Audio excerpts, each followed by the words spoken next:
Assalamu alaikum. This is Usman Mirza. Welcome back to my channel. In this video, we will discuss Physics Paper 2, which is theory paper, and this is 5054 variant 21 May June 2024. If you are new to my channel, please subscribe and press the bell icon to get the notification. So moving on to first question. First question says that a ball is released from rest at a point A and move along a smooth track A, B, C, D, E as shown in figure.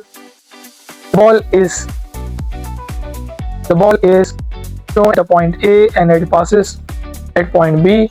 The ball is always in contact with the track and air resistance is negligible. If air resistance is negligible, there is no energy losses. No energy losses. The whole energy is converted into other form of energy. So the first statement says that a ball is released from rest, which means a ball is at a location at point A. Its velocity is zero, which means its kinetic energy is zero, and the object has a particular height, so which means its potential energy is maximum at that point. So moving on, figure 1.2 shows that the distance time graph of the ball at its move from A to E. Ball is moved from A to E. We have a distance time graph of this. If we see from here, we see object is reducing its velocity, which means that we can say that the acceleration is reducing. Acceleration is reducing, which we can write as decreasing acceleration. Decreasing acceleration. If the object speed is increasing for this point, we can say object is accelerating. And then we see at that point its velocity is low. We can say it has a minimum velocity. Minimum velocity at that point. And then for the point D to E, we see a state path following by the distance by the object, and we can say the speed is constant. Speed is constant means the distance is changing with respect to. If figure 1.2 says shows the distance time graph of the ball at its move from A to B, so we have a distance time graph here. So question 1 says on figure 1.2 mark with the letter P one point where the ball accelerating. So we see a distance time graph. If we calculate the slope or gradient of that graph, we have, so we can calculate the gradient or slope of that graph, we get the speed. We can calculate it as distance on time. If we are changing speed, we see a curve shape, which means that the object is changing speed and object is accelerating. So we can write this object is accelerating here, and here its speed is also changing. So we can mark any point for the whole journey till this point. We can mark at any point. So we can mark with the red color at point P. This is the accelerating. A ball is accelerating at P. With the letter Q, the point Q point where the ball has a constant speed. So we see through the image as well. The ball from point D to E, the object has a constant speed, and this straight line also indicate that the object has a constant speed, which means distance line graph. Which means the object has a constant speed. So we can write this is a constant speed graph. And we can highlight any point on this location. Let's say this point we can mark as Q.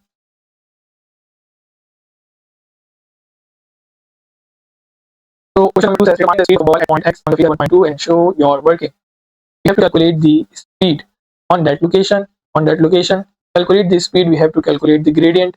To calculate the gradient, we have to draw a tangent on that location.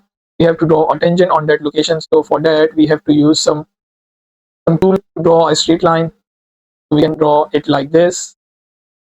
Tangent line passing through point. You can further extend the line if you want to. So we can locate the points, 2 point, and we get the gradient from that locations. So if we mark the point from that location, let's say this is 3, and this is the point where I mark it. So this is the location of approximately 1.8, 1.8, 3, and we can locate this point as other point.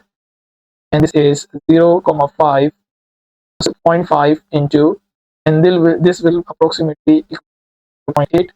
So we can put these values and get the speed at the location x. Speed at the location x will be equals to gradient of that, and we calculate the gradient by taking this formula. So we have 3 minus 0.8 divided by x2 is 1.8 minus 0.5. So your answer will become approximately equal to 2.1 meter per second if your answer in the range of 1 to 2 for your answer. Right? So you can write this answer over there.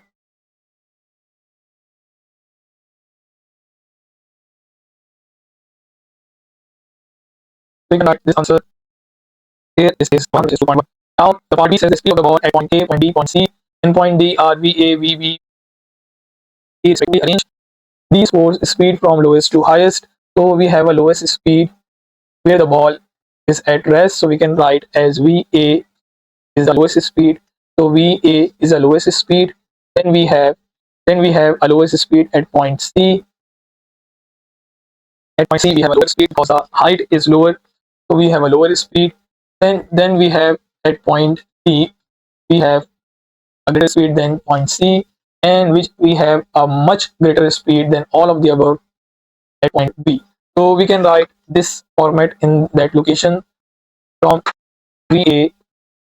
So we have a speed at VA, then we have VC, then VD, and then the fastest speed will be at VB.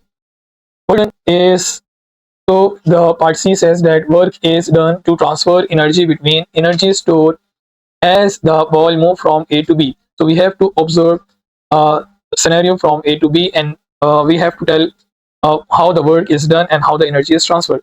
So as we discussed that the energy is transferred in the form of kinetic energy, because at location A we have all the potential energy. As the height is decreasing, its potential energy is converting into kinetic energy, and this work is done by the force of gravity and is known as gravitational force. So we can write work is done by the force of gravity. Work is done by the gravitational force, which is G, and the gravitational potential energy, and the gravitational potential energy is converting or converting into kinetic energy, and all the energy is converting into kinetic energy because we have no energy losses and no frictions. So all the gravitational potential energy convert into kinetic energy from the location from A to B. The track at point B is circular in shape. On figure 1.1, draw an arrow to show the direction of the resultant force on the ball B at point B. So if a ball is moving in a circular motion, its resultant force will always pointed toward the center.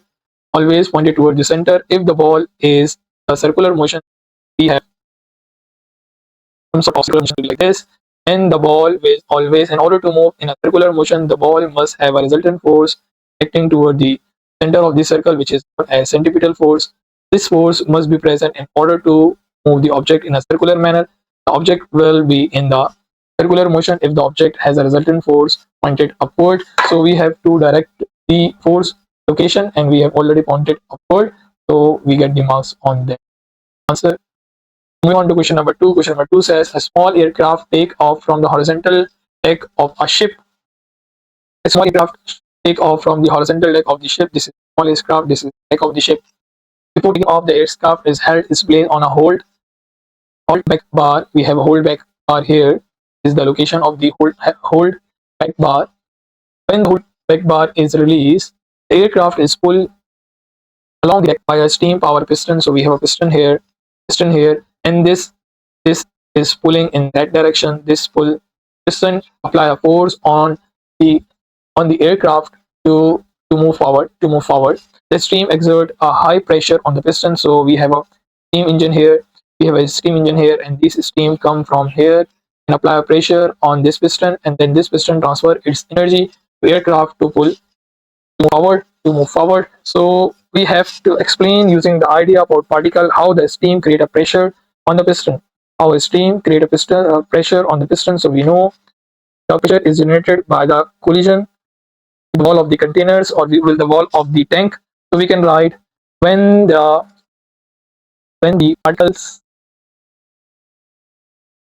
particle collide with each other or with the walls of the tank,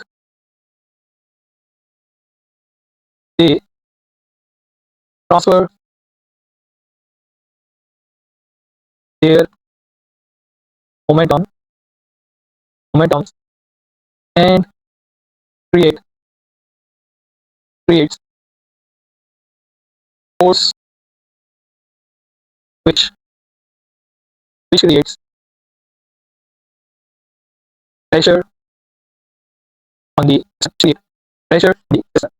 So that pressure is applied on the piston, and the piston will apply pressure on the cable and on the deck of the ship, and then this aircraft will pull forward. Extreme pressure piston increases as the temperature of the steam increases. So as the temperature increases, the kinetic energy of the particles increases, and collision with the wall of the containers, with the wall of the tank increases. So the overall pressure increases with the help of temperature. As the temperature increases, kinetic energy of the particle increases and the collision rate increases. So if the collision rate increases, the force generated by the particle increase, so as the pressure increases. When the pressure is high enough, the whole back is released and the steam pushes the piston along the pipe, so the aircraft move forward. The piston has a cross-section area of this number, and the pressure of the steam in the tank is this. The pressure steam by the tank is PS, and atmospheric pressure is this. We have atmospheric pressure, we can write PA. So atmospheric pressure is applying on that direction. On the opposite direction, which is like this, this is atmospheric pressure which is applied from the atmosphere, and this is the pressure which is applied by the steam particles, and this pressure can be written as steam. We can write PS. So if the steam pressure is greater, the force the object move forward. As they told us, the object is moving in the forward direction, which is aircraft. So the pressure, the steam pressure must be greater, as we have seen from the values. So we can write the resultant force on the piston caused by the potential difference, by the pressure difference. So the resultant force in acting forward direction. So we can calculate the resultant force by subtracting the pressures, because the pressure is acting in the opposite directions.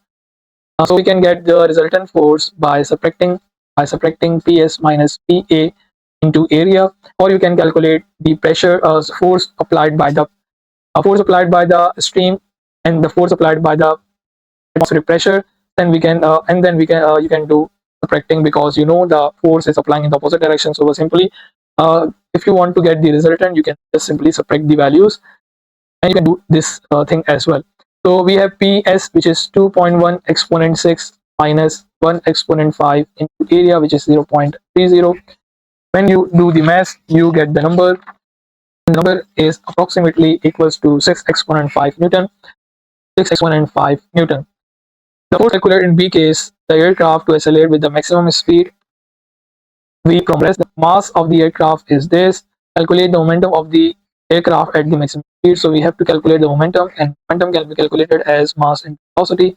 So we just have to put the numbers, which is 3 exponent 4 into velocity, which is 28.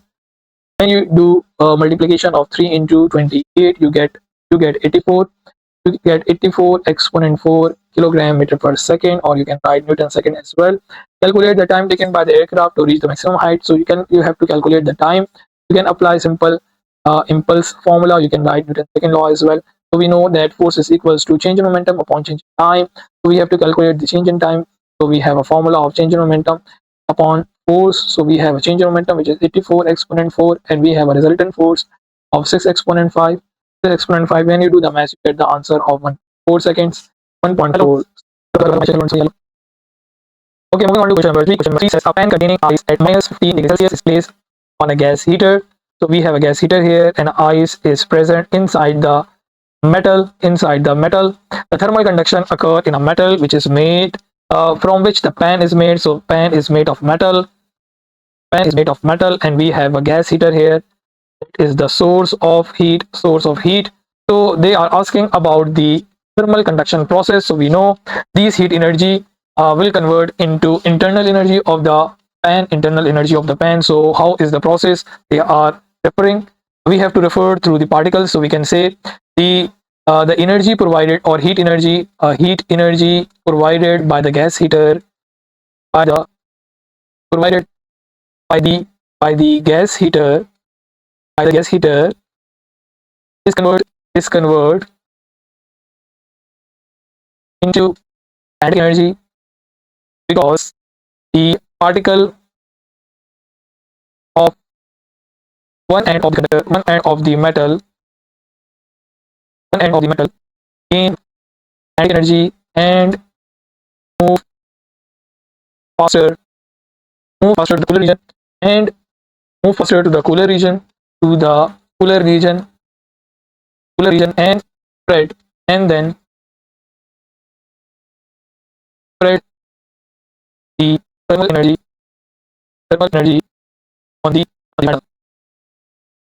metal. So we can say that the energy provided by the gas heater is converted into internal energy, and this internal energy is provided by the particles movement. And when the particle move faster or collide with each other, they move from the hotter region to the cooler region, and they spread the thermal energy on the whole metal, and then the ice will melt at some point.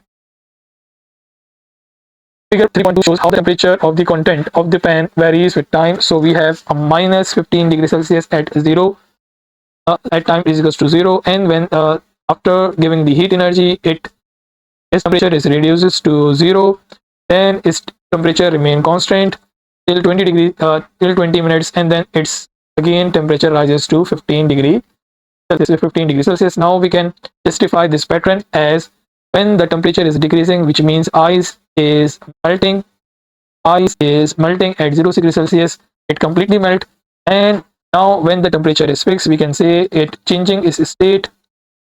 The energy provided by the gas heater is converted into change of state from ice to liquid, and then this curve shows that the liquid gain some kinetic energy because its temperature rising, which means its kinetic energy increases, or we can say its the internal energy of the particle increases. So now if we know all the things, then we can justify the other questions. Part 1 says the melting temperature of ice in Kelvin. So we know that at 0 degrees Celsius is melt, we have to convert into Kelvin, so we add up 273. So we know that 273 Kelvin is the melting temperature of the ice. Now moving on to the next part, explain why the temperature of water is constant as the ice melts. So we know that the ice contain or particles contain intermolecular forces, molecular force of attraction to overcome these forces.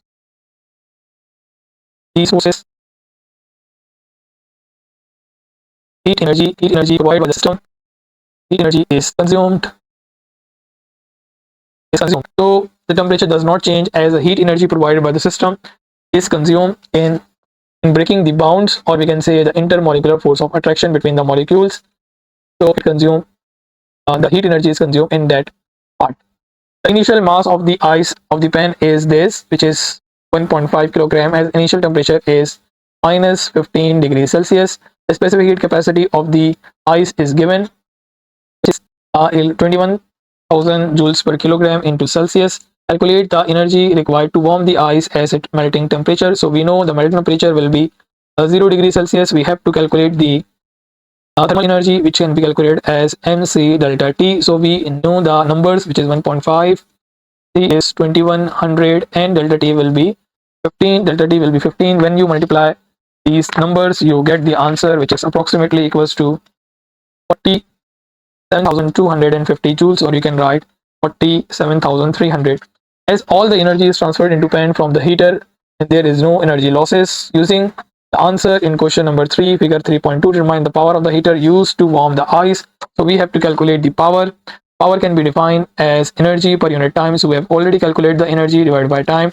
Or we have to know the time for it completely melt from ice to water, or we can say the melting time duration will be equals to from 0 to 2 minutes, from 0 to 2 minutes. So we have to note down this time consumptions, and note down here and put the value here. So we have a value of heat energy, which is 47,250, and time will be 2 minutes, which is equals to 120 seconds. So when we divide the whole value, we get the power of 390 watts. 390 watts is the power consumed by the heater, which is used to warm the ice. The graph in figure 3.2 has a smaller gradient when the water is liquid than the water when it is solid. So we have to suggest one reason. So you see a gradient is larger here, gradient is larger here, and the gradient of this slope is smaller. So they are asking why the gradient is smaller in liquid than in solid. So you know that water has a larger specific heat capacity than the ice. The water has larger specific heat capacity which is around 4,200 joules per kilogram into degree Celsius. Then ice has a specific heat capacity around 2100 joules per kilogram into degree Celsius, which is already given in the above numerical, which is rated here. So you know that we can say the water has a larger specific heat capacity, so it need larger energy. The change in internal energy, the change in kinetic energy will be small. Change in kinetic energy or internal energy is small because it needs larger energy to heat the system. Energy is small in liquid. That's why its gradient is small as compared to solid.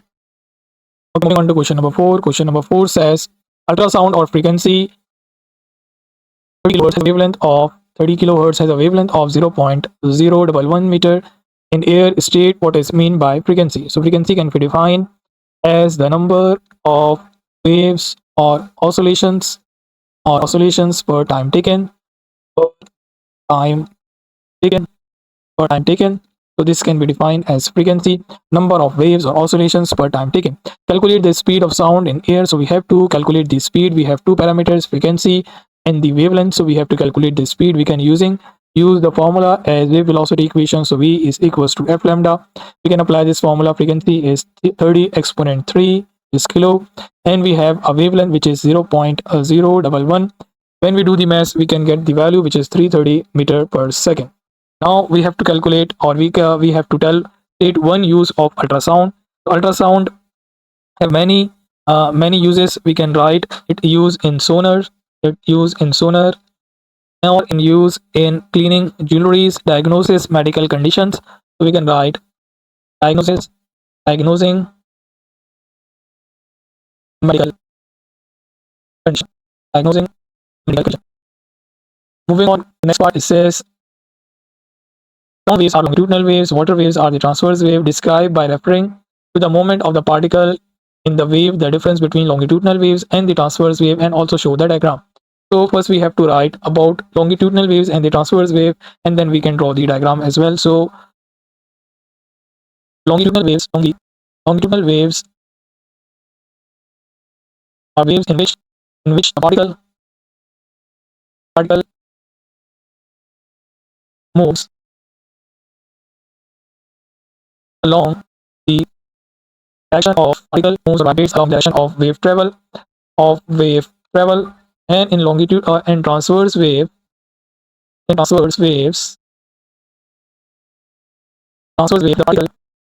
particles move or vibrate perpendicular to the direction of wave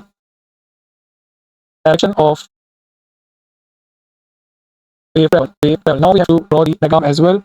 So firstly, we have to draw the longitudinal waves in which we have compression and rarefaction. So we can draw compressions. We can draw compression in which the particles are very close together and their pressure is greater at this point, at this location. And then we have a rarefactions in which the gap between the particles is greater. Particle is greater. And then we have another compression here, another compression here in which the particles are very close together and their pressure is greater at this location. So we have compression here, and this is rarefaction, this is rarefaction, and the distance between two compressions or two rarefaction is known as wavelength. So it is not necessary to define the wavelength. Now we have to draw this is an longitudinal waves. Now we have to draw the transverse wave in which we have to draw the axis and then simply draw a complete wave in which the particle vibrates or move perpendicular to the direction of wave travel. This is wave traveling, and the particle move up and down like this. The particle moving are up and downs. This is the particle moments. So you can find like this. Okay. Moving on to next part. State one source of wave that generate both longitudinal and transverse waves. So we know earthquake can generate both. Can generate both longitudinal and transverse wave. Can generate both longitudinal and transverse wave. It says that figure 5.4.1 show radio waves of long and short wavelength passing through the same hill. The height of the hill is same. And in one case, you see the waves is passing through the house, and the other case in the case B, you don't see the wave is passing through the house. So in first case, you see a longer wavelength, and in the case B, you see a shorter wavelength. Distance between two waves is shorter, so we have a shorter wavelength, or frequency is greater. You can say also to explain why the radio waves in the diagram A reaches the house, but the radio waves in diagram B does not reach the house. So in diagram A, we can write in diagram A, wavelength is greater. So we can say diffraction is strong. Diffraction is greater. So rays will be diffracted and passes through the house and reach the house. On in diagram B, wavelength is shorter. So diffraction is not occur properly, or you can say diffraction is not strong or weak. So we can write diffraction is weaker, and you don't see the radio wave passing through the house. Okay, question number 5 says figure 5.1 show a part of the circuit containing 240 volt main supply connected to a lamp and a 2 heater of resistance 40 ohm and 60 ohms. So you see a circuit diagram here, a 240 supply here, and a lamp here, and a 2 heater of resistance present in parallel. Complete 5.1 by drawing the symbol of fuse in the gap in the circuit. So we can draw a fuse here. This is fuse. Okay, in B part on the figure 5.2, sketch a current voltage graph of a filament lamp. So you know a filament lamp has a non-ohmic resistance, which means that it does not follow Ohm's law, which means its resistance change as the temperature rises. Non-ohmic graph. We cannot draw a straight line here. So in for that we use a curve shape like this. As the temperature rises, its resistance increases, and the current decrease. So we have a curve shape between current and voltage for a filament lamp. Now we want to explain the shape of the current voltage graph drawn in figure 1. So we can define as the voltages increases across the filament, because you can write with the black color, because the filament lamp, the current decreases because the temperature of the lamp increase. So the resistance of the lamp also increases. which means that it does not follow the Ohm's law trend or ohmic trend. It follow a non-ohmic graph or non-ohmic trend, which means the resistance change, the resistance of the conductor change. So we have a graph like this and a curve shape. Calculate the current at point P in the circuit. So we have to calculate the current at point P. So this is the location. We have to calculate the current. So we know that if we find the resultant of these two resistance, or you can find the equivalent of these two resistance, we can easily get the current for a point P. So if we calculate the equivalent resistance of this parallel combination, so we can calculate 1 upon R equivalent will be equals to 1 upon R1 plus 1 upon R2. So 1 upon R will be equals to 40, 1 upon R2 will be equals to 60. When you do the calculation, your in parallel combination, your resistance must be smaller than the 2, which means your resistance must be lower than the two values or the smallest value, which is 40. So when you do the math, you get the value of 24 ohms. Now you have you already calculate the equivalent resistance. Now we can draw our circuit right here.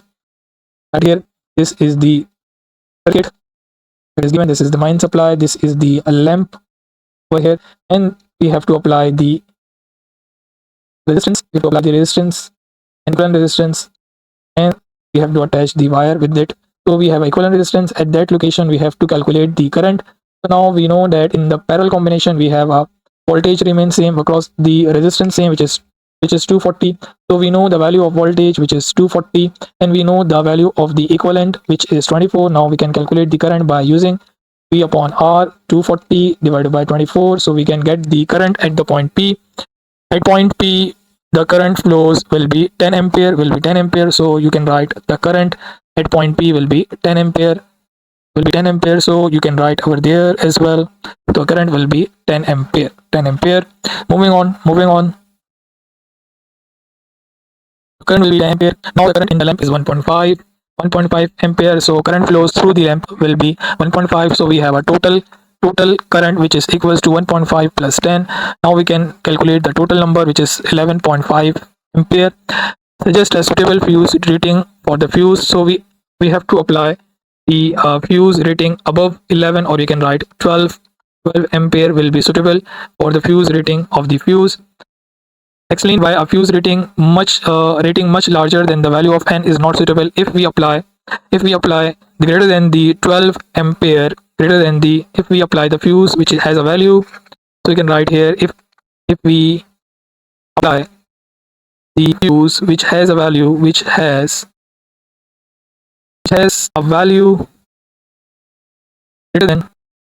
much greater than 12 ampere. So the purpose of fuse is drop. And you can say if the current passes through the lamp exceeded then 12 ampere, it will not shut, or it will not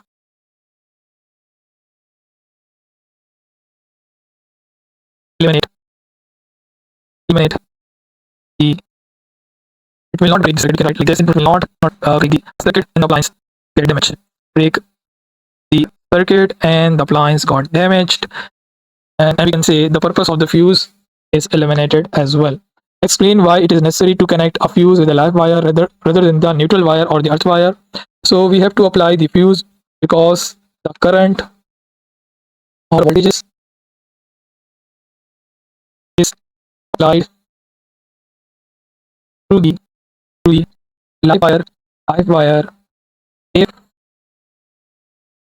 current exceeds, so it will break the circuit. It will break the circuit. If we have to apply in the neutral wire, then nothing will happen, and there is no purpose of connecting a fuse in a neutral wire or the earth wire. Moving on to question number 6 says, figure 6.1 show the structure of a simple motor. So you see a structure of a simple motor.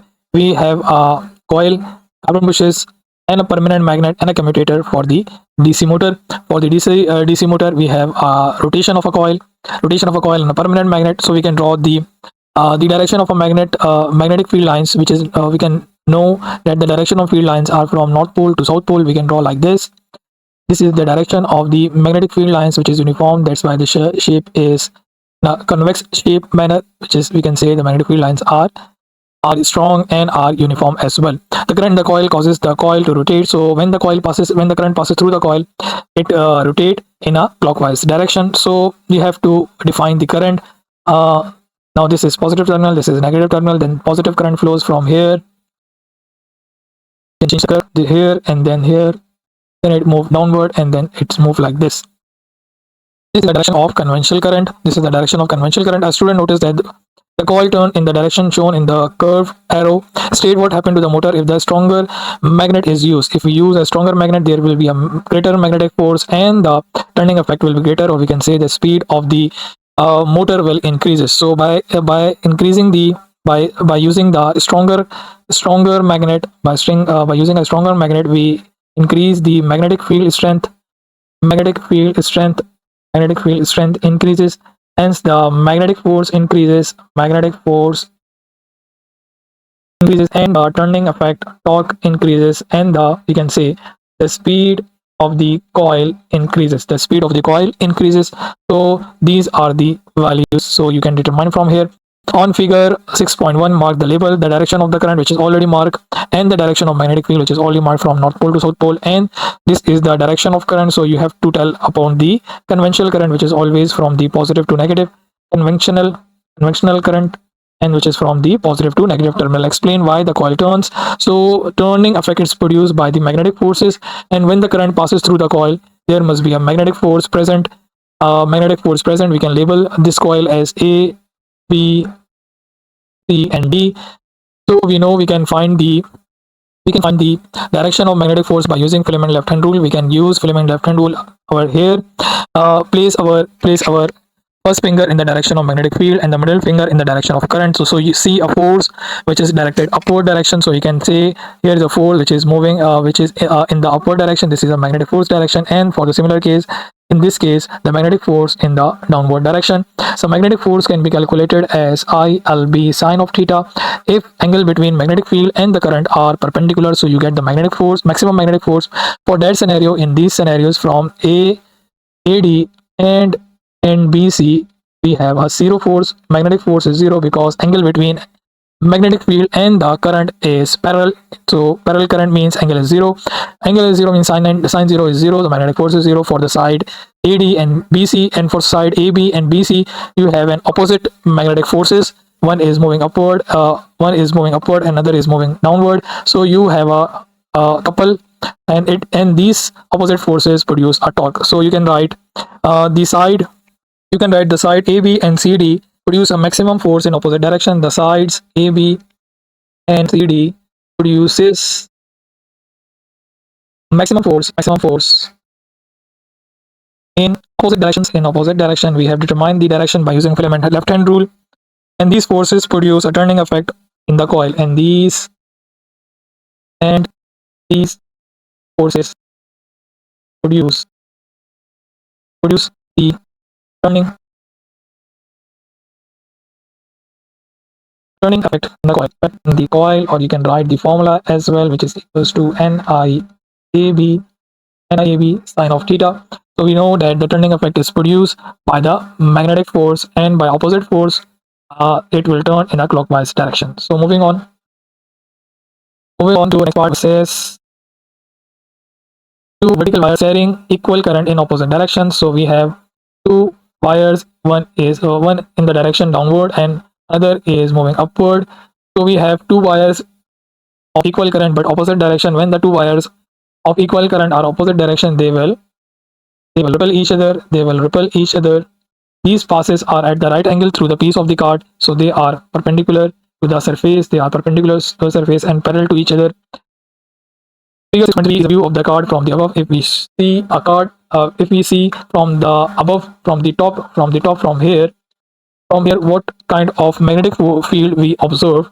So for the downward direction, or we can say into the card, The magnetic force, you can use our right hand rule to determine the direction of magnetic field. You can use your thumb in the downward direction and your curled finger will determine the direction of magnetic field. So the direction of magnetic field will be circular in shape. So this is the direction, and you use your thumb for the direction of current, and your curled finger will be the direction of the magnetic field lines. So magnetic field lines will be clockwise direction, will be like this. Direction of magnetic field for the for downward direction, will be clockwise. And we know that they will repel each other, so this will be the direction of magnetic field, this will be the direction of magnetic field, they never intersect. So for moving upward, you can use the same method. The current is moving from bottom to top. You place your thumb in the direction of current, and your finger will determine the direction of magnetic field, and this will be anti-clockwise direction. There will be anti-clockwise direction. The direction of magnetic field lines will be anti-clockwise and in circular in shape. So you can use different colors for the direction. This is the direction of magnetic field lines. Now moving on to next part, which says, okay, question number 3 says, the current in these two wires causes the wire to repel each other. If the current passing in the opposite direction, you know that the two wires will repel each other. Explain how the current in one wire causes a force on the other wire. So we can write a current in one wire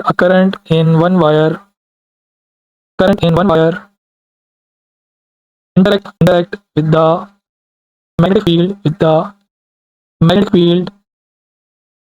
generated by the other wire,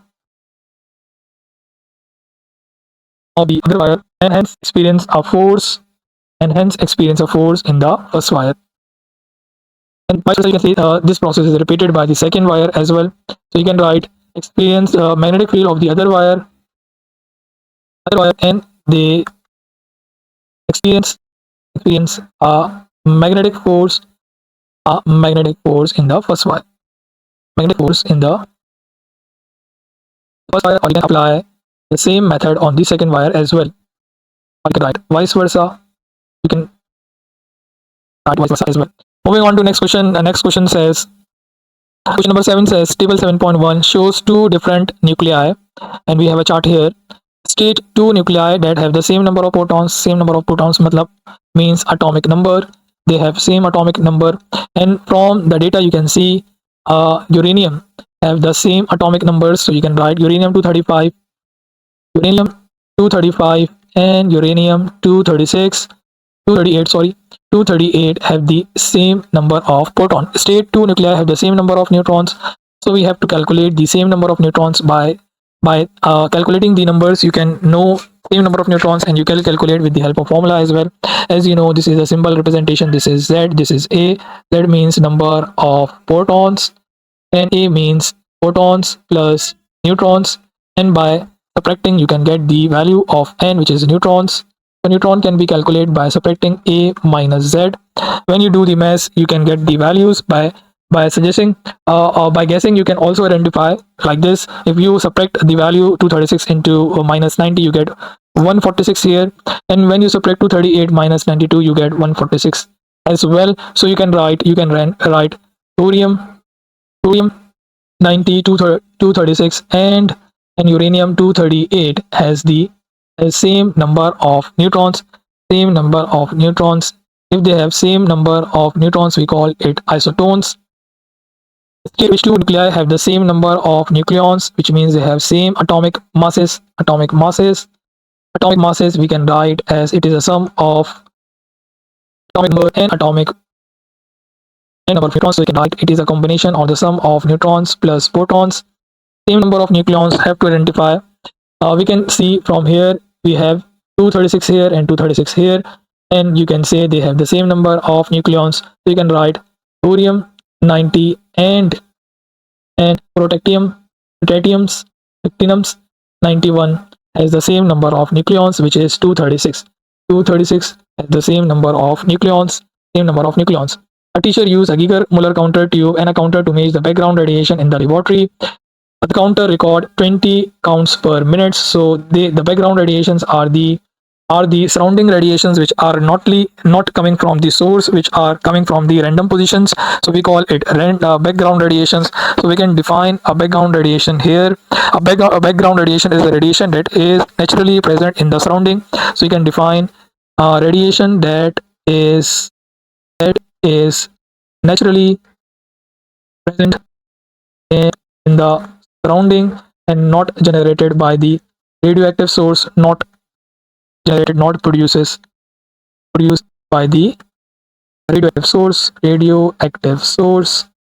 They are naturally found, they are naturally found, and these radiations are called background radiations. So gigamolar count these unwanted radiations which are not used, so we have to subtract them. A radioactive source is then placed in front of a tube and a counter record 420 counts per minute. So the counter has recorded 420 counts per minute. The major counts rate is 420 counts per minute can be corrected for the background radiation. The corrected count rate will be equals to, so we have unwanted count which is 20, and we have major counted rate which is 420 to, so we have to subtract the values. So we have a count rate, uh, uh, accurately count rate measured from the gigamolar counter which is equals to 400 counts per minute. 400 counts per minute.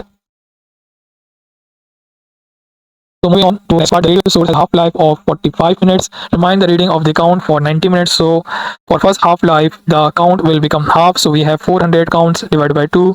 First half-life will be 200 counts per minute. For the second half-life, which is 90 minutes, we have 200 divided by 2, which is equals to 100 count per minute. 100 count per minute, and this is 100 count per minute. If we use the measurement, so we divide if we use reading by the counter, so we have to add the background radiation as well. So we can add 20 for the background radiation, which is equals to 120 counts per minute. So the reading shows by the counter, by the gigamolar counter, will be equals to 120 counts per minute. So this is why why your answer in question 3 is only estimated, because we have a background radiation and the radioactive decay is random. So radioactive decay is random as well, and the background radiations are fluctuated, they can be changed. So we can write background radiation counts can be changed, counts can be changed for the next observations. So there you can say this is the estimated value of the counter. Question number part C says figure 7.1 show the different use of 3 different types of radiation. Draw a line on figure 7.1 for each use of the radiation. 2 types of the radiation used. One line is already drawn. So alpha particle is used for household fire or smoke alarm. They have used it for gamma radiation because they have a larger penetrating power, or you can say they have a higher frequency than beta. So they can be used to kill the bacteria and for sterilization or for cleaning the equipments that are used in laboratories or in medical field as well. So use for sterilization you can be used in the use by the gamma radiation, and for the beta we can use to measure the paper thickness. For the beta you can use the we can use to measure the thickness of the paper. Okay, moving on to question number 8. Question number 8 says 8.1 show data about the 3 planets Mercury, Venus and the Earth. So they have given the chart, and in which the time for one orbit of the sun, which is approximately equals to Mercury complete one rotation or one complete circle in 88 days. For the Venus is to 220 days, and for Earth it is 365 days, and the distance from the sun in kilometer will be these numbers. Average density is approximately equal, and we have a gravitational strength, which is gravity. For Mercury is 3.7, for Venus is 8.9, and we know the Earth has a gravity of 9.8. Figure 8.1 shows the planet is in alignment with the sun. The rotate around the sun in the direction shown. Mark the label on figure 8.1 the position of 3 planets after 110 days. So 110 days for the Mercury, which is for one rotation, and after one rotation it will be some degrees. So we can calculate the position of the planets. For Mercury we can calculate the positions. For Mercury we can calculate the position of the planet Mercury. Position of planet after 110 days, position will be equals to, we know that we have 110 days, and the one cycle is completed in 360 degree, and we have a cycle completed in 88 days. In 88 days we write it down 88, and we have 110 days. We have to calculate the position for 110 days. So we have the value of 110 days in above. Now by calculating the values, we have a position of 450 degrees. So for one complete cycle, it is 360 degrees. So we have to calculate the next rotation. So for angle, we will do 450 minus 360, which is approximately equals to 90 degrees. So for Mercury position after 110 days, it will be 90-degree rotation. It will be 90-degree rotation. So if the rotation is clockwise, it is clockwise. So we can draw a straight line here, straight line here, and Mercury is present somewhere here, somewhere here. This is the location of the Mercury after 110 days. This is the location of the Mercury. So now for the others, for Venus, we have to calculate the same position. For the same position, we know that for one complete circle, it will move 360 degree and a duration of 110 days. So its cycle it completed in 220 days. Its cycle is completed in 220 days. So when we calculate the number, so we get 180 degree. So the location of the Venus will be around here. It will be greater than the Mercury because it has a larger mass. So its radius is greater, and this is the location of the Venus. This is the location of the Venus. Now we have to calculate the location of the Earth. So we do the same thing. For position of the Earth, we can use 360 into divided by 110 days. We have to observe for the 110 days, and for one complete circle, it consumes 365 days. When you do the math, you get the value of 108.5 degree. So this is 90, and this is approximately equals to 108 days. So the location of Earth will be somewhere here. This is the location of the Earth. So we have label all around and all the values of the all the position of the planets. So moving on to next part. Part B says each of the three planets has the similar average density as we have noticed earlier. So that's why the gravitational field strength at the surface of the Mercury is smaller than the surface of the Venus. So we know that the gravitational strength can be defined as the gravitational constant into mass divided by radius. So we know that the Mercury has smaller mass. Mercury has smaller mass as compared to Venus. So its gravitational strength is weaker than the Venus because it depends upon the mass. An object has a weight of 37 Newton on the surface of the Mercury. So we have a weight here on the surface of the Mercury, which is equals to 37 Newton. Calculate the weight on the surface of the Earth. So we have to calculate the mass. First, we use the formula weight is equals to mg. By calculating the mass of the object, we use a weight of Mercury divided by gravity of Mercury. We know the weight, which is 37, and we know the gravitational strength of the Mercury, which is 3.7. Now we have calculate the mass, which is equals to 10 kilogram. For the weight on the surface of the Earth, we use mass into gravity. Now we have to plug in the value of the mass and the gravity of the Earth, which is around 9.8. So we have 98 Newton. We have a weight of 98 Newton.